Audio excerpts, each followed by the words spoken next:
Good evening. So if you go ahead and open your Bibles, tablets to Genesis chapter 12, that's where we'll be spending our time this evening. We're going to continue with the same notes that Chris is using. He's kind enough to provide those for me, so we'll keep kind of the same thought processes going with Moffat's notes. Just a little bit of a recap where we're at. We're post-flood. So in Genesis chapter 7, verses 21 through 23, reports that every living thing at this point is destroyed. Following Moffat's notes, the year is about 1656, and about 1 billion people were on the earth at the time of the flood. So it's then in chapter 9, after we get through the flood, 8 people come off the ark. So we went from 1 billion down to 8 people. They're given the command to replenish the earth. And so it's got to be pretty interesting to me for those 8 individuals. You've go from being very small number among a very large population to now you're the only people on the earth. So there's 8 people. The animals are all right there, so everybody's kind of together at this point. And I apologize. If anybody has any comments, please interrupt. Please raise your hand. Feel free to interject at any time. So chapter 10 is a lineage of everyone that came from Noah. It goes through Shem, Ham, and Japheth's lineage, gets you to the individuals, the patriarchs that we're going to get into that get us down to Abraham, as we're going to be introduced in chapter 11. And then in chapter 11, we've got about 30,000 people now on the earth. It's about 100 years after the flood at this point, and this is going off once again the Moffat's notes. They've moved together. They established a city in the plain of Shinar. So at this point, we know that Noah and Shem are actually still alive. And actually, if you follow it down, I'll cover some more. They're actually going to be living through a lot of the time that we're going to be talking about tonight. We read that in chapter 11, we have the Tower of Babel that gets attempted to be built. And when God realizes that they're not spreading, they're not doing His commandments, they're still living as a family unit, He confuses the languages. They abandon the building and they spread out. So once again, man decides not to do what God says. God takes care of it, confuses the languages, and now they're going to do what He says. So at the end of chapter 11, we get introduced to Abram. Abram, and we have another lineage there at the end of that. So we get down from that group at Babel down to Abram. So Noah dies when Abram's about 60 years old, and then Shem actually outlives Abram, and then Abram is, and about 25 years later, after Abram dies, when Isaac's about 110 years old is when Shem dies. So these patriarchs have lived quite a long time, and you would think that having those rules, somebody like Noah who has seen what he's seen when they don't follow God's laws, you wouldn't have some of the issues with Tower of Babel that you have. But it's interesting how man continues to progress, even when they see these grand events. Noah's the last that lives that really long life, the 900 plus years. Shem's not quite as long. There's the great-great-grandson of Noah is an individual named Eber. He is the last of the 400 plus lifespans. The next 5 generations are about 200 plus, and then we start seeing about the 100-year lifespan when Joseph comes around.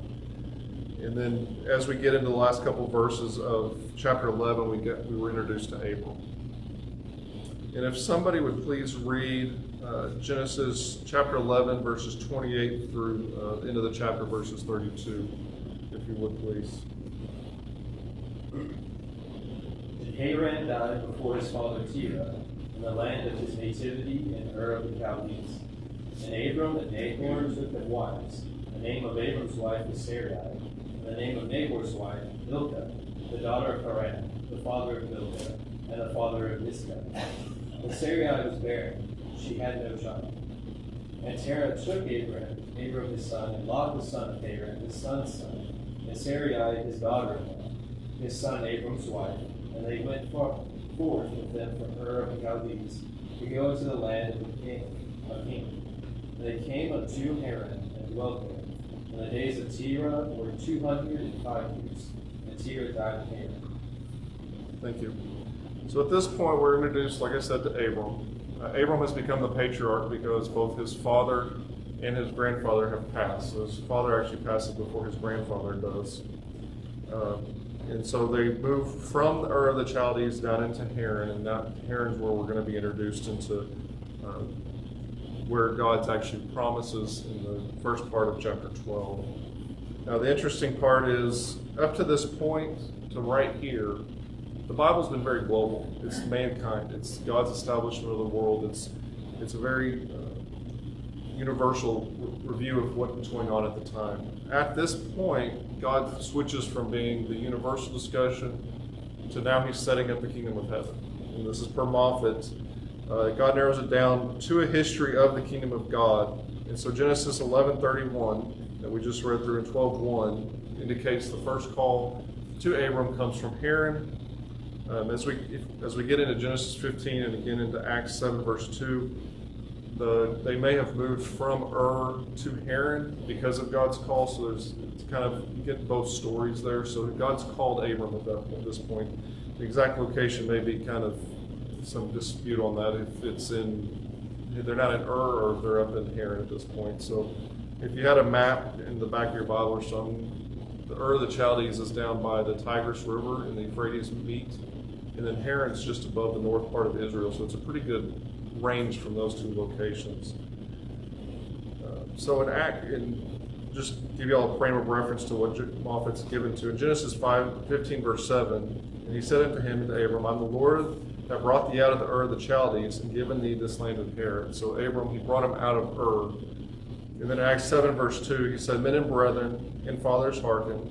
The God of glory appeared unto our father Abraham when he was in Mesopotamia, before he dwelt in Charan, or in Haran. Came out of the land of the Chaldeans, and from thenceforth his father died and removed him to Canaan. So we get that he was in Ur, he was in Haran. At any point, God is talking to him at this point and telling him where to go and when to do it. So that gives us kind of the point to get up into actual chapter 12. And if somebody would please read the first three verses, Genesis 12:1 through 3. Now the Lord said to Abram, Go from your country, and your kindred, and your father's house, to the land that I will show you. And I will make you a great nation, and I will bless you and make your name great, so that you will be a blessing. I will bless those who bless you, and him who dishonors you I will curse. And in you all the families of the earth shall be blessed. So in verses 1 through 3, God started to talk to Abram, the patriarch of his family. He's cutting all the ties. He tells him to cut all his ties, pick up, and move. In verse 1 there it says, to a land that I will show thee. If you look at Hebrews 11 verse 8, usually referred to as we know the chapter of faith, by faith Abraham, when he was called to go out into a place which he should after receive an inheritance obey, when he went out not knowing whither he went. So Abram has shown a lot of faith at this point. God's talking to him. He tells him to get up and move. He does it. He doesn't know where he's going. God says go in a direction. He goes in that direction. He also grants him something that he has not granted anybody else. The blessings, the three blessings that he's getting to continue to give to Abraham in his lineage. Make a great nation. Make thy name great. Bless them that bless thee, curse them that curse thee, and these shall the families of the earth be blessed, which we know is a reference to the Messiah that's coming. So in this also, there's a statement in here that Moffat gives that he breaks with idolatry. So does anybody have any thoughts on that? Because it doesn't mention it, it doesn't state it. I had to kind of go pretty deep into Genesis at this point to get to it. It's what I'm thinking might be his thought process.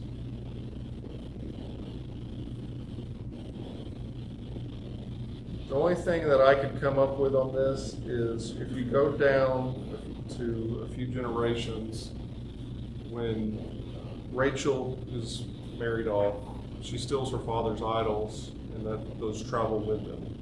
So apparently at some point at least they were introduced, or at the point that Abram was then, they were still worshiping idols at that point. So idolatry, even at this point, even with Noah and Shem, is still taking place, and it's not even being introduced by other nations, as we read when Israel's influenced by it. So I thought that was an interesting statement that Moffat made, that there already idols worship has already made its way back into the world.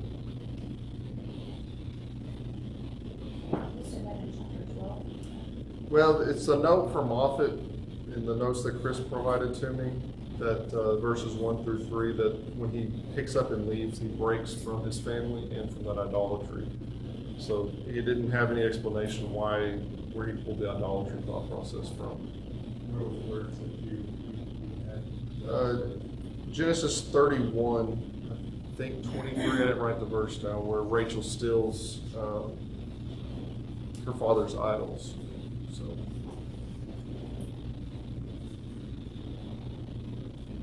and as we know, that Rebecca and Rachel are both of that same descendant line, so it all goes back to Terah and Haran at this point, of being those lineages that come down and come back together, and for keeping the wives within the family unit that they were so that they wanted them to keep them into. So, how about, sorry, 34? Thank you. Anybody have any comments on 1 through 3?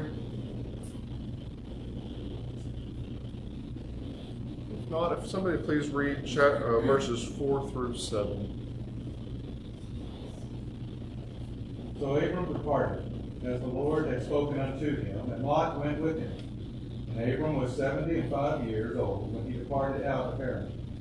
And Abram took Sarai his wife, and Lot his brother's son, and all their substance that they had gathered, and the souls that they had gotten in Haran.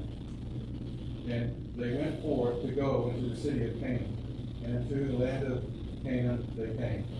And Abram passed through the land unto the place of Sycham, unto the plain of Moreh, and the Canaanite was then in the land. And the Lord appeared unto Abraham and said, Unto thy seed will I give this land. And there buildeth he an altar unto the Lord who appeared unto him. So Abraham's lives to about 175 years old, so he's not about less than halfway through his life at this point. Apparently their family had attained enough wealth, and this is kind of my thoughts, so please interject wherever you think.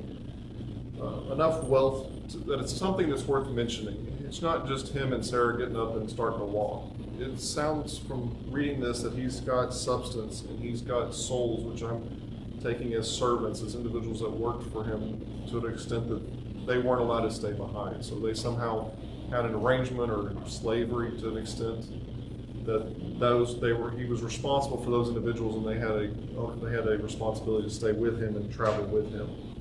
So he's picking up from a city, somewhere that's probably comfortable, somewhere that's probably secure, people that he's familiar with, that his family's been familiar with.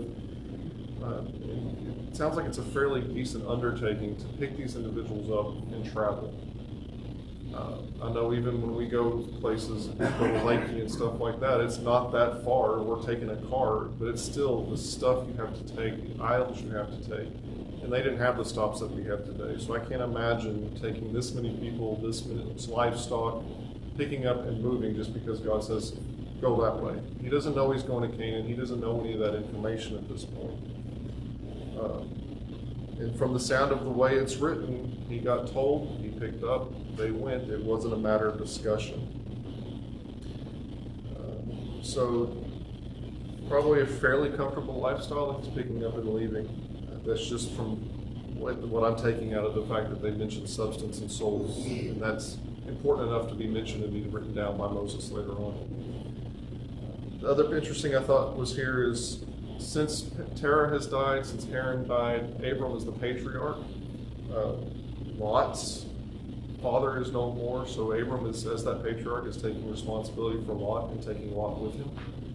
So he's still maintaining that relationship and that requirement he had, in order, that familial requirement to keep that relationship and make sure Lot stays safe. Into verse 7, Abram has officially entered Canaan, so that's the area, and God says, "This is the land that I will give thee." So he has officially made it at least into the land, maybe not where God wants him to stop, but he's at least entered that border. That's going to be where the area that God gives him. Also mentions that Abram builds an altar at this point. I'm kind of was curious on it. I didn't really know anything more than him building an altar. So some level of sacrifice has been described, and the rules to it have been described as an altar somewhere to worship, something that Abram can build as a recognition of the Lord's promise to him. I know we see later on Jacob sets up a stone for that purpose, and really until the crossing of the Jordan going into the promised land, when they picked 12 stones up out of the Jordan and stacked them purposely, we really kind of get the 12-stone altar that I'm aware of. So kind of curious what altar he's built at this point. Like Chris's statement, he doesn't know. I just thought it was something of interest that he does, and exactly what it meant to them and how they were commanded to do it, so that way it was worship of the Lord, not worship of someone else. Nothing else. Let's go on to verses 8 and 9. If I get somebody to read that, please.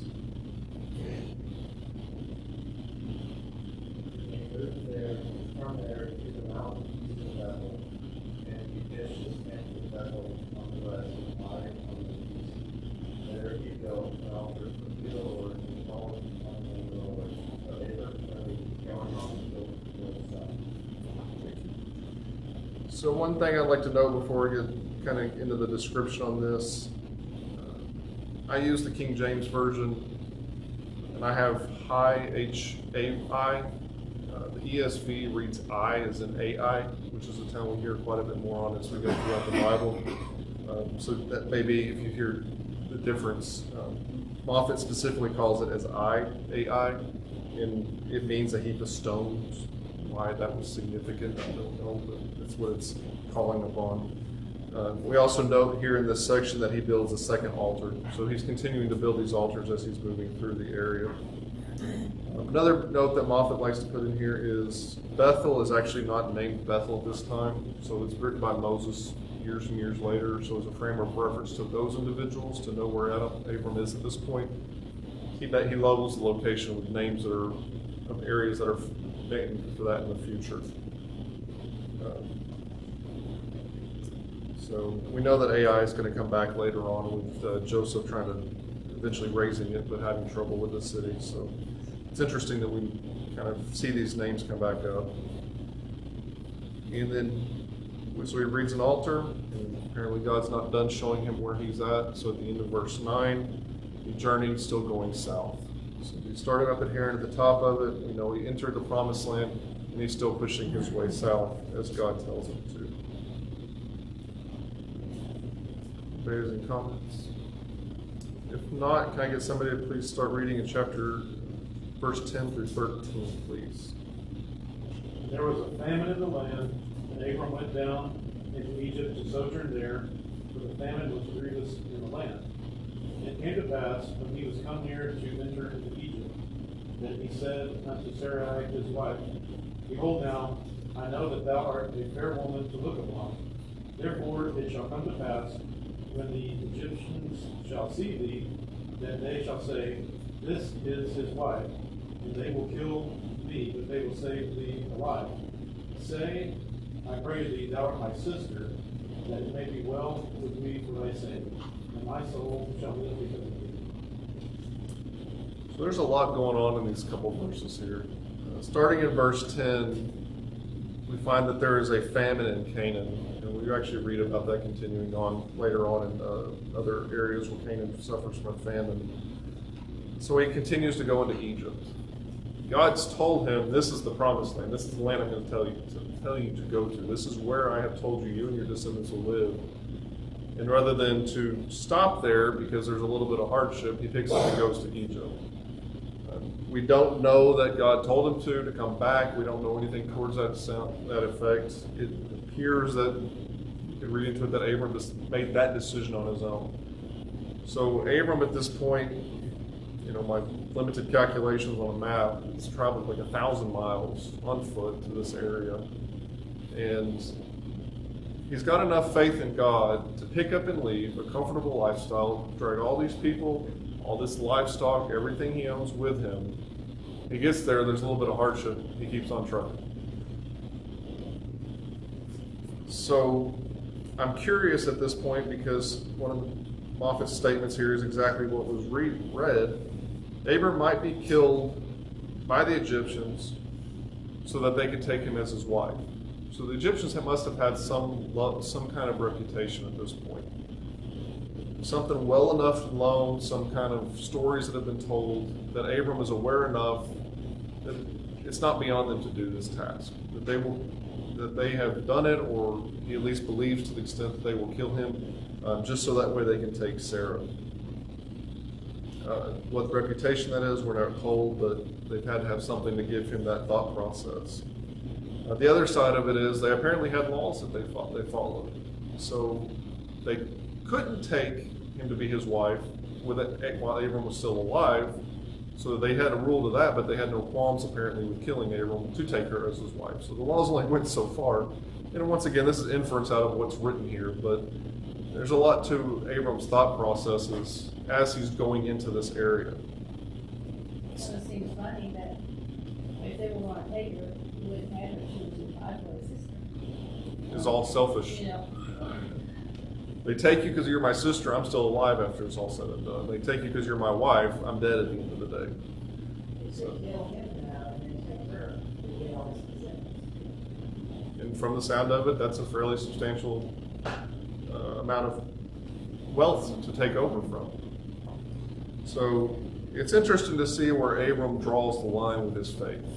Like I said, enough faith to pick up and leave, but not enough to either allow God to take care of him during the famine in Canaan, and not enough for him to take and save his life in Egypt. He's already been told that he's the promise, that you're going to have descendants, you're going to live in this, your descendants are going to live in this. You don't have any yet. So your life can't be in danger if God hasn't fulfilled that promise to you yet. So it's interesting. It also shows that he was human. Yes, You know, very much so. What his thought process was when he went to Egypt. It's not that he didn't know that God wasn't, or didn't remember God wasn't with him, it's just, it shows that he's human. So he doesn't know that he's going to have children. I mean, does he fully understand what God's told him? Right. Because he doesn't have any children. He and his wife now, see, later up to age, he's not expected to have any children. So, yeah, he's concerned about his life, because his wife not really realize what God's promising in the last 20 years, not considered so good. So I ain't just not full understanding what God has told him. Right. Because we're 25 years from Isaac being born. If Abram's 75 and he's about 100 with Isaac. And at that point, we already know that Sarai was too old within human range to make your point. So they're not that far from reaching that age to no longer be able to have those children, especially the lifespans that they were living at this time. So that's a very good point. There was a note in the Bible app that I use, and once again, this is man's notes, so some individuals that took it with Egypt. Just kind of give you an idea where Egypt was at the time, because as we know, when Joseph comes into Egypt, Egypt's always been a fairly powerful nation, even from our own historical records. Egypt was a very powerful nation. Art, history, the structures that they were capable of building at the time. So the note that they have in here is Egypt is in what they call its first intermediate period, and the Great Pyramids that we still, look at it all today, that were built by the Old Kingdom, have been in place for about 500 years at this time. So Egypt's got some history. They've got probably a pretty good population. They are a powerful country, or a powerful nation, just from their size. And that's what Abram's going into. We know that when Moses comes back later and challenges Pharaoh, the Pharaohs at least eventually become, if they aren't at this time, I believe they are some sort of god of themselves.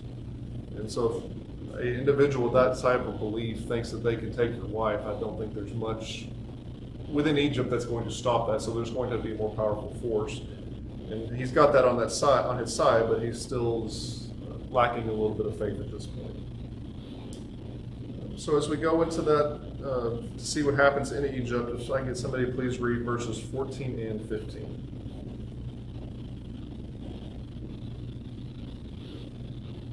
It came to pass that when Abram was come into Egypt, the Egyptians beheld the woman that she was very fair. The princes also Pharaoh saw her, and commended her before Pharaoh, and the woman was taken into Pharaoh's house. So Moffat's point here is Sarai did not use a veil. To my knowledge, we haven't discussed that being a requirement among the people at this time or a law of God's for any reason to have that. But I think the point to me that I kind of took from that statement is Abram did nothing to prevent the Egyptians from seeing Sarai, to see the beauty that she had. So I think his point here is that he could have taken steps to help alleviate some of these issues. He could put a veil on her so they couldn't see her. That way they would be less tempted to do this. But exactly what he was thinking would happen on his way in, they see her, they see the beauty, and they rush her to Pharaoh. So it sounds like it'd be a very simple device. I mean, especially with what we're doing today with the mask that we have, put on something and kind of help protect yourself from that situation. And nothing was done. So once again, human side of I can prevent something from happening, but I choose not to prevent it, and I keep on going. And I just kind of keep my fingers crossed and hope for the best. Verses 16 through 18, please, if somebody wouldn't mind reading that. And he entreated Abram well for her sake.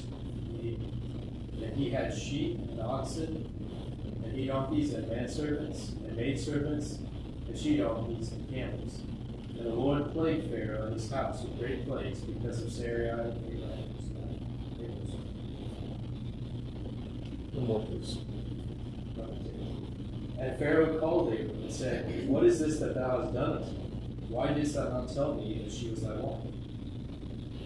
Thank you. So Abram is treated very, very well by the Pharaoh in exchange for Sarah to be his wife. It seems like there's still some traditions, despite the fact that these nations have been split for so long, because back when he sends for a wife for Isaac, when he goes for Rebecca, he sends gifts, he sends jewelry, he sends gold, he sends these things, the camels loaded down, so that way that exchange can still be done. Just kind of an interesting thought process. So he makes this exchange of what he assumes to be a fair compensation for a legal transaction to have taken place, and all of a sudden these plagues start plaguing. It seems like it's fairly specific. It doesn't seem like when we see the 10 plagues that Egypt gets plagued with later on with Moses, it's limited to Pharaoh and his house. So he has to be pretty apparent at this point. It's something specific to him.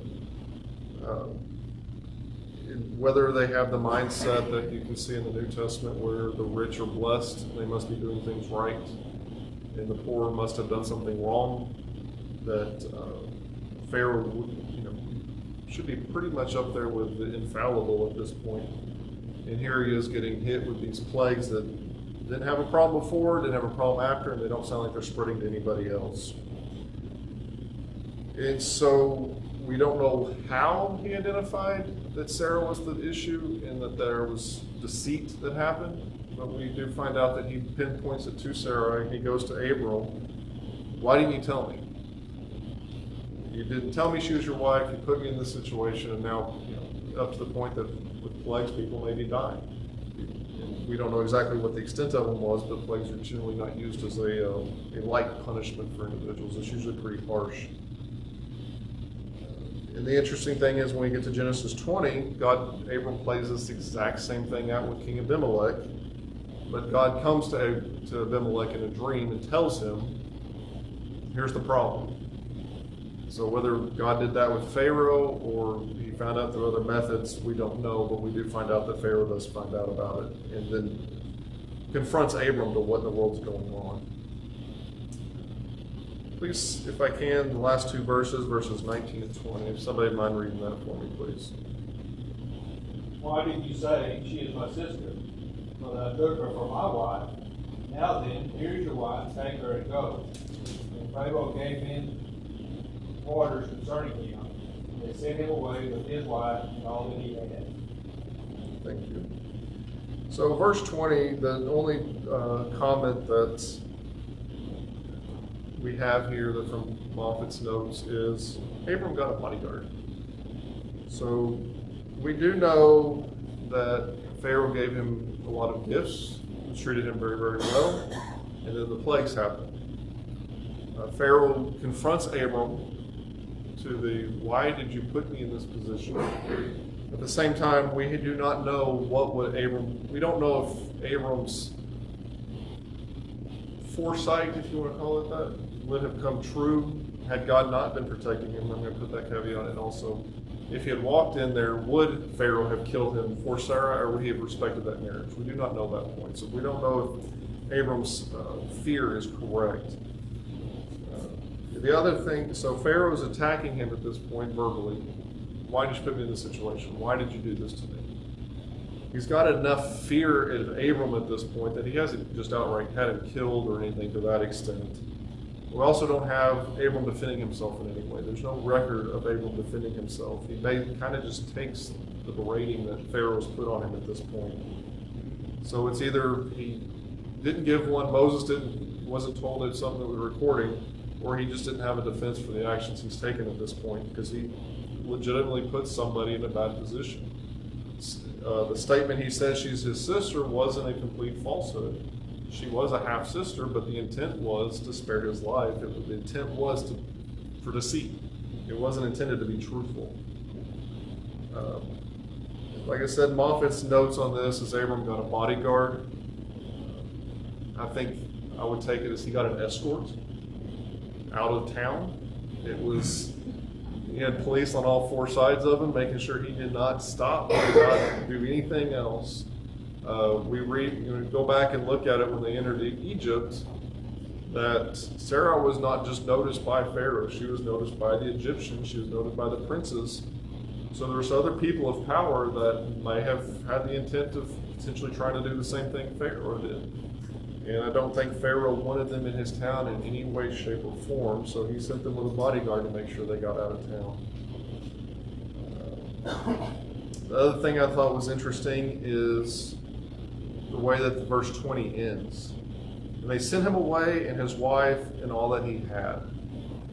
So we know that earlier on, Pharaoh gave Abram about 2-verse list of items in that exchange for Sarah to be his wife. It didn't sound like he asked for any of it back. It didn't sound like he asked for anything. He didn't try to reverse that transaction. If Abram had some sort of claim on it, it didn't sound like Pharaoh wanted to mess with that in any way, shape, or form. So, from what it's, yes, ma'am.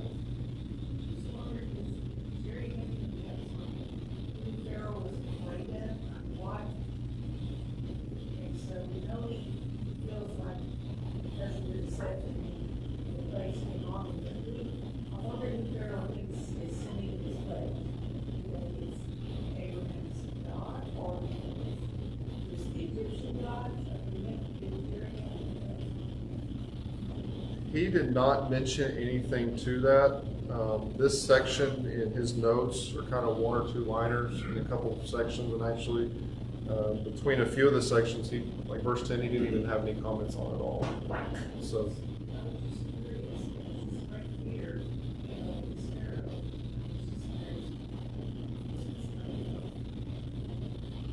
Yes, the point is that since we don't know for sure, but just realizing that it's coming from higher power. Correct. There's something else going on here that is beyond his control. That's favorable.